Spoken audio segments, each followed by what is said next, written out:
Well, hello, here we are. We're live again on the Expand Your Influence Facebook group. So excited to be here with Anders. Why am I saying Anders? Oh, that's so interesting. Boulanger. We've already got people that are popping in to say hello.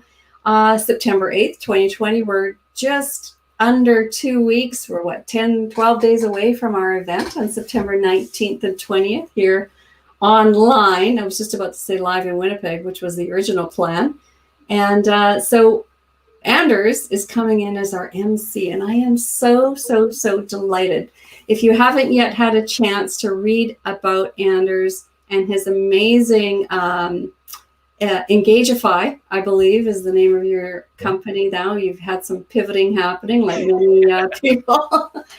Please go to the event landing page, check out the Facebook group, and read all about Anders. But Anders, jump right in. Please share with us how are you doing with all the changes that have happened in your world? Because well, and if people don't know, no one knows me probably, but you'll find out a little bit more when we go to the event. But my background, first of all, I was a magician since I was like 5 years old. Did birthday parties, all that kind of stuff, did corporate events, and then I shifted into trade shows. And so conveying, information, marketing message, using entertainment, we called it infotainment. And so our company was called the Infotainers. We had a team of guys doing that at different trade shows all over the States and Europe and around the world. And then of course, COVID hit. So the live events, especially the big ones we would go to that had 20, 30,000 people at it, aren't happening. And so we did a shift and we did a pivot and we rebranded to Engagify. And so what we've done is basically all of that, I guess the engagement that we would create. And, when I share slides, you'll see, the crowds of people that we'd pull, that we'd have to kind of almost convince them to stop their day and take part in an event that we would create in the booth. And so what we've done is we've kind of codified that, figured it out, done a lot of research and behind the kind of the neuroscience behind that, and like what are the learnings that we can pull from that and then use for other people and teach other people how to be engaging. So Engagify is about making people and events more engaging.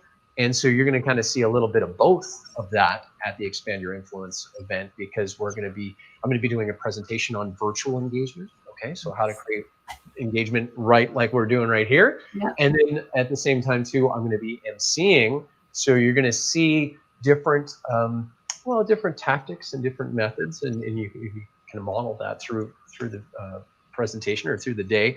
You'll doing some learning that way, just watching it happen and how we can make an event more engaging as well.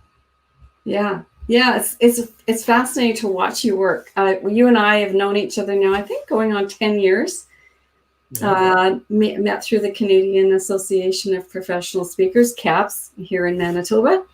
And when I wrote something about, I think in one of my personal profile about meeting you for the first time, we sat next together at an event. Mm-hmm. I recall. You were mind mapping. You had a case of colored pens. Yeah. And I love mind mapping, but I hadn't done it.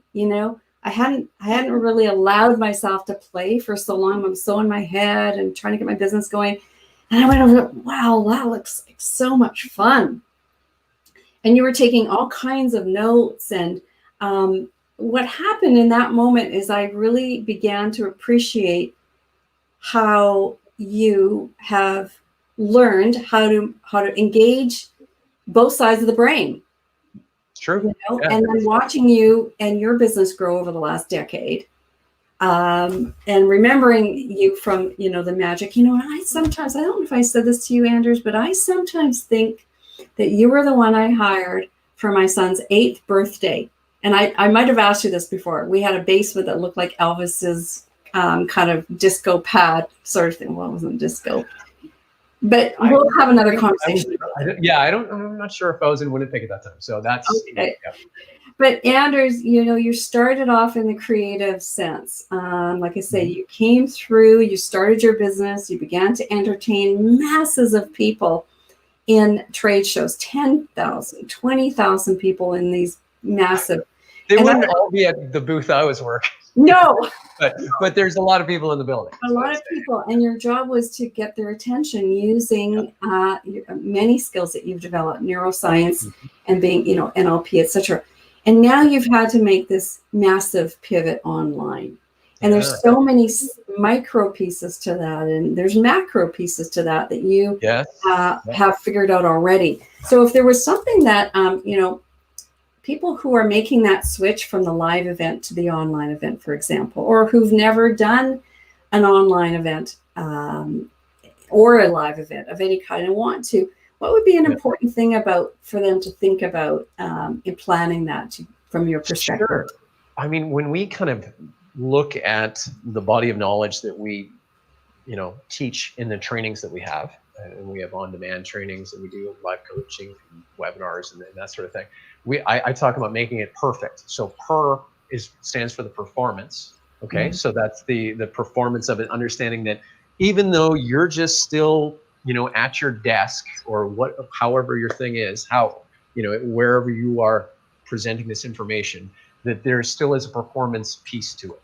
And so really what we've done too, when we've trained clients and companies like Microsoft, Azure, Beam Software, Siemens, companies like that, we understand that there are people who are subject matter experts, but they are not experts at communicating and presenting that information. So understanding that even though you're sitting at your computer where you do work, and it's kind of like, well, Jackie, it's like an anchor for, a certain state, then most people are kind of, right? Like that they have to kind of understand that they have to kind of turn on. And a lot of people want to be authentic, of course, and they don't want to be someone who they're not. And we never ask anyone to do that, but we always think that people can be a little bit more of who they are, and have that come across. So that would be, one takeaway, that performance piece. And then the C in the perfect, it's towards the end there. That would be the content, right? Making sure your content is engaging. So whether that's the structure, whether that's the words that you've scripted that you want to use, right? All of those pieces in that. And then the T at the end of perfect is about technology and technique. So, that's the one that's easy to fall into and put all your attention on, that, like camera, lights, background, virtual background, whatever, all those pieces. And it's probably the easiest to, spend money on and buy, but it's not always required, right? But we talk also about, first do no harm, right? Like let's just cover your bases. There's no sense in warming up your voice to be able to influence you with your voice if your microphone's so garbled and crappy that people can't hear you, right? So it's like we kind of got to make sure we at least you're can be seen and heard, and that's good enough at that point, right? And then we can take it to another level if you choose. Well, that's a really good point. Someone once said to me that in a video, the audio is more important than the video. The audio is the most important piece. So if you're going to invest anywhere, it would be investing in a. I have one of these Yetis. I can show it. Yeah. Mine's black. I see them now available in white, and I really have sort of this thing about things being white. So I would have bought a white one. And then a little camera, an extra camera. Most people know about that, but I think most people put the audio at the end, at the bottom of the list. Yeah. And or they use whatever default, right? And that's one of those things that, I mean, I've done this in some of our presentations where I will go, okay, I'm going to change the, the input of the microphone. Now tell me, can you hear the difference? And they'll go, oh, but what's crazy about that is you get so used to whatever you're used to, you can kind of, it's like your ear gets used to it, right? Kind of like a smell. If you're around a smell too much, you don't smell it anymore. It's something similar with the sound, because, but then when you switch back, you're like, oh, that's so much better. And even for other people I know who have a much better ear, they hear my sound and they're like, oh, you should tweak this, or you should do that. And you're like, oh, okay. They can even be better than what your best is. So it's nice to see those comparisons. Yeah. And another thing that I know you add into the trainings that you offer is the NLP piece around the, anchoring with tonal changes and, the movement, closer Yeah. to the camera versus Yeah. further away. And we talk about kind of like, and I NLP, my always my pet peeve is the labels are so intimidating, right? You have a linguist being a co-founder, and it's kind of like, so some modality shifts, right? Like that idea of we can affect how people feel, by how big we are, how bright we are, how, what I mean, how quiet we are. There's all those things that are going into your presentation, or your slides for that matter too, right? What state do you want to kind of invoke with each slide, right? If there's frustration, maybe of course they're seeing the frustration, but maybe you want it more muted, or maybe you want it, depending on what you want to do. So there's all kinds of cool overlappings of things that I've learned from you, in your trainings, and then brought into the engagement side of things. Yes, and so many people are going online now and delivering presentations, aren't they? Yeah, well, that's the only thing going right now, really, right? You can send people something in the mail, and you can do a digital event or digital marketing, Digital marketing, yeah. So yeah. And that the nice thing about this event coming up is all the speakers are experts in their space, and they've been doing online training for quite some time, many of them for more than a decade. And for example, Karen McGregor has done both online, and so I'm so excited to hear her presentation.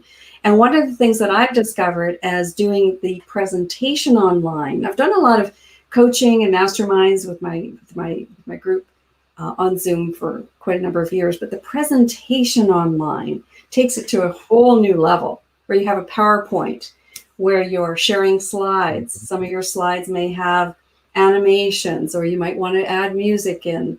And some speakers I've seen do this really, really well, where they'll be sharing their screen with an audience of people live, and they'll want to engage with the audience.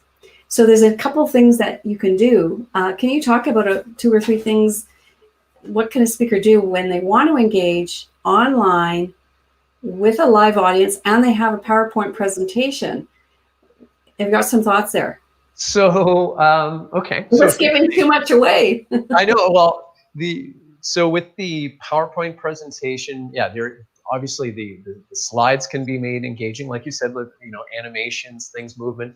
When we look at, and just as kind of a takeaway, one of the things we do teach too is often in Zoom, and it depends on the settings that you have, but sometimes what happens is you just get slide, right? Yeah. And then you're small.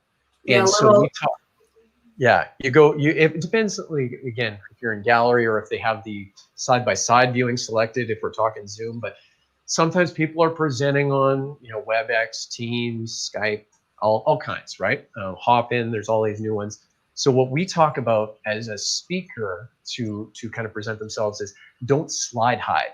And a lot of, especially on the, I guess, subject matter experts who aren't speakers, we see this a lot. They almost feel more comfortable, and they got to slide up and they're small, because then they're kind of like, you're like, okay, the spotlight's off me, I can relax, right? What I like, and what I think in our philosophy here is that you want to remind them of who you are, and as you're saying those words, having the visual component of it, being able to still see the body language and all of that. So that's why I like to be able to have a slide and you beside it and still be big, right? So it's kind of like you can gesture to it, you can point to it, but you can also, they're remembering who they're speaking to. Right. And it all depends on, what maybe your intention is for that slide though, right? Like if it's, you're listing things and you still want to be talking along with it, but sometimes you want that like immersive, right, into that world, and then you pop out. But all of those changes create, dynamics, which the contrast of experience is what keeps people engaged too. So keeps them engaged. Yeah. So using a combination of slide, just speaker and slide, different camera angle, like there's all kinds of engagement tactics. So many different things. Yeah. Voice tone, going really quiet, making a point, or fluctuation. And I've also I was on a call with Michael Carroll of the NLP Academy in England, which we're going to be doing. That's another conversation, but we're going to be doing some live streaming from Italy here in Winnipeg with some NLP training. And one of the things he pointed out that I kind of knew, but I didn't think a lot about, was we're in this frame now. So if you look at my hands, right, Yeah. So we're making hand movements. We get tighter, right? Yeah. So we could go like this, but it doesn't make the same impact like it does when you're in person, obviously. So how do you make that same sort of point, the bigger picture, by using your hands within the frame? Now we have a smaller size. So one of the things, can I speak to that? Yes. One of them, I guess, is an awareness of what is showing, right? So we do get, like, I can tell I kind of feel confined in this, right? Because I'm in a square. I'm used to the HD, right? So, so the thing is, but because, and the lighting's going to change a little bit, but I can move back to kind of get a little bit more in, you know what I mean? Like, but if I was HD, that's why I like standing to present too, is that I can kind of, if I want to get intimate, I can kind of come in here. Exactly. Change something. Or if I want to play bigger, I can move back. So there's, again, more contrast, more dynamics to create those changes so that people go on that, roller coaster of things changing, right? So it keeps their interest. Because there's an interesting thing with Zoom. Let's use Zoom as the example. You're on a Zoom call. So when you're live in person, you're in a room with all these people and there's lots of distractions. Person comes in with the coffee, or someone gets up and leaves the room. So you're, little distractions. Here you're here. So you might think that you have people's undivided attention, but you don't, right?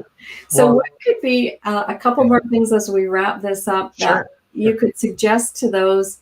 How do you, even though you've got their attention on the live call, how do you keep the engagement going so that there's a return of energy?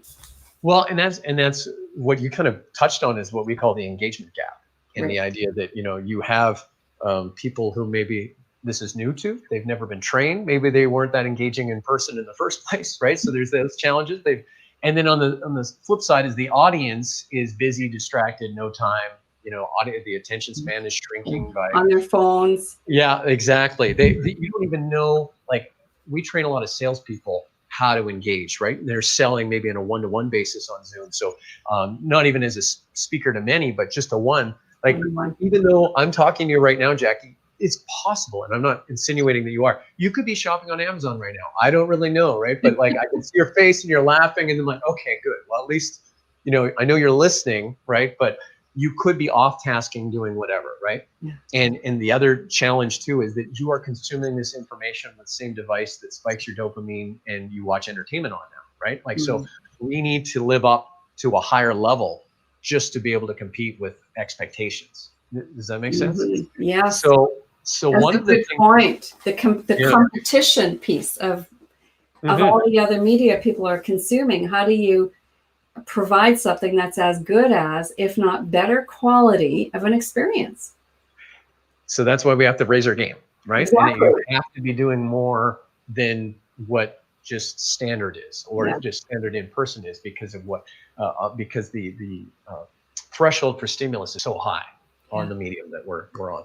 So what are some of the other things you can do? One of the things that I talk about too is, of course, eye level for the camera. Right. That is going to create more of an intimate sense. Now, as I'm talking to you, Jackie, right now, I'm not looking at you. So I'm kind of like, I'm taking my eyes off of you on my screen to look at the camera to give more connection. So some of the things that people need to do is you automatically want to be down here, like, oh yeah, okay, but it's not the same as when I'm talking into the camera, and especially we're on Facebook Live, there's other people watching, and I'm giving them that eye contact. That is giving them a feeling of connection that we would have in an in-person piece. Okay, so it's like sacrificing your own sense of connection to create more connection for them is important. Does that make sense? So, so that's kind of another way that we can kind of try to bridge that gap, which is kind of almost counterintuitive, because we just want to watch the person we're talking to, or watch ourselves on the screen, right? Yeah.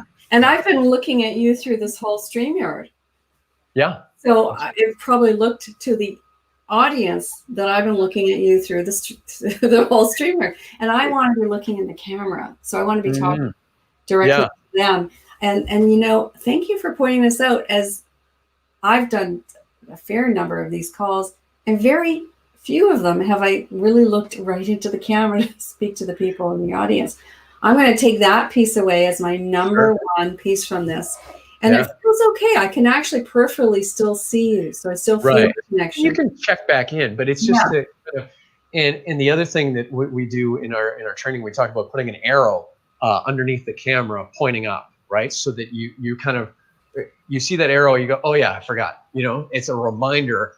And of course, I have multiple cameras and things going on here too. So sometimes I forget what camera, what camera I'm using. And the other piece, my friend Brett did this. He created a picture of people, and he cut a hole in it, and he puts it over his camera lens. So where all the people's faces are is kind of a reminder for him to look up. Oh, I love that. All those little tricks that, and you've learned that through your experience live in person. Now you've transferred many of those things on the online space. I know everything that I've seen you do, and I'm going to just come out and say it, because whether you want to hear it or not, because I know you're a very humble man, and I just want to say everything I've seen you do, Anders, is cut above. It's always on the edge. It's always top notch, seamless. And I love that you are going to be sharing about some tech, I think I heard, because that's the piece that people want. What's the, not so much because they want to be ahead of the trend, but what's the tool, what's the tech that's going to make my job more enjoyable, that's going to make my presentation more effective, more and erase the quality of it. Like you say, we're competing with so many other time slots of what people can watch and consume, and our listeners want their audience to be consuming them online. So this has been great. We're just about finished with our time here. I do want to ask you, Anders, what's the best way for people to connect with you if they wanted to reach out and make a private connection? Sure. So our website is engagify.ai. So that's ENGAGIFY. It's kind of how you'd think it would be spelled. And then it's .ai. And so you can go there, and there's lots of videos on there. You can reach out to us, through the Engage Us links on there, and we can, connect. And that's probably best. Or email me at anders@engagify.ai. anders@engagify.ai. That's right. .ai. Lovely. And we'll put those links below this video. This video is also streaming to YouTube, so it'll be there as well. And so for those of you listening who have your tickets for the Expand Your Influence event on September 19th and 20th, live, online, you are in for a treat. You're going to be with Anders the entire 2 days. He's going to be guiding us along with his MC. He's going to be doing some magic, by the way. So be ready for some entertainment, some fun, some learning, some engaging. We're going to have some masterminds to allow you to network, not so much network, but just connect with other entrepreneurs. And and if you haven't got your ticket, you really want to. We're very close to being about 75-80% full. And we say full because Zoom has a requirement at a certain number. We need to go into a different platform. So we're staying below that threshold. And we want the group to be, enough numbers that we can have some electricity, if you want, happening, and not too large that we can't have, those one-on-one conversations really easily. So please go to the landing page. We have a couple of VIP seats left as well, and just have a look there. If you have any questions, you know how to find me. I thank you so much, Anders, for coming out today. And wow, we're how many sleeps away? About 12 or 13. I'm on the edge of my seat. I'm so looking forward to seeing you. And thanks everyone for watching. Share this video, and let's build the community here at Expand Your Influence. Thanks everyone. Bye.